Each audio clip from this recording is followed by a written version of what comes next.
കസ്റ്റമേഴ്സിനും അതേപോലെ നമ്മൾ ജനങ്ങൾക്ക് മൊത്തത്തിലുള്ള ഒരു മെസ്സേജാണ്. ഇന്നലെ വട്ടൂർ ഭാഗത്ത് ഒരു തീപിടുത്തം അറിഞ്ഞിട്ടില്ലേ? അതെ അതെ. അപ്പൊ ഇന്നലെ ഒരാൾ ഡോർ തുറന്നു കൊടുത്തിട്ട് പോലും അയാൾ രക്ഷപ്പെടാതിരിക്കാനുള്ള മെയിൻ റീസൺ സീറ്റ് ബെൽറ്റ് ലോക്കായി പോയതാണ്. അതെ. അപ്പോൾ അങ്ങനത്തെ അവസരങ്ങളിലൊക്കെ നമ്മൾ ചെയ്യേണ്ട കാര്യങ്ങൾ അതൊന്ന് നമ്മുടെ ഈ പൊതുജനം പൊതുസമൂഹത്തിനെ അറിയിക്കാൻ വേണ്ടി നമ്മൾ ഈ വീഡിയോ ഇന്ന് ചെയ്യുന്നത്.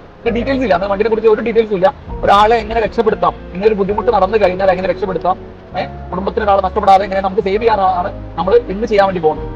ഫസ്റ്റ് ടൈം പറയാനുള്ളത് പാനിക് ആവാതിരിക്കാന്നുള്ളതാണ് ഫസ്റ്റ് ടൈം പറയാനുള്ളത്. ഈ നമ്മുടെ സീറ്റിന്റെ താഴത്ത് ലിവർ ഉണ്ടാവും, സീറ്റ് അഡ്ജസ്റ്റ് ചെയ്യുന്നത്, അതെടുത്തിട്ട് മാക്സിമം സീറ്റ് ബാക്കോട്ട് വെക്കുക. എന്നിട്ട് നമ്മുടെ ലെഫ്റ്റ് സൈഡിൽ അതേപോലെ തന്നെ സീറ്റ് അഡ്ജസ്റ്റ് ചെയ്യുന്ന വേറെ ലിവർ കാണാം, അതെടുത്ത് നേരെ അതേപോലെ സീറ്റ് ബാക്കോട്ട് ആക്കുക. മാക്സിമം ബാക്കോട്ട് ആക്കുക. പെട്ടെന്ന് ബെൽറ്റ് പതുക്കെ വലിക്കാം. ഒരിക്കലും നമ്മൾ ബെൽറ്റ് സ്പീഡിൽ വലിക്കരുത്. കാരണം എന്താ വെച്ചാൽ നമ്മൾ എത്രത്തോളം സ്പീഡിൽ വലിക്കുന്നോ ആ സ്പീഡിൽ ബെൽറ്റ് ലോക്കായി പോകും. അതിനുശേഷം പതുക്കെ നമ്മുടെ കാല് മൂക്കിട്ടിട്ട്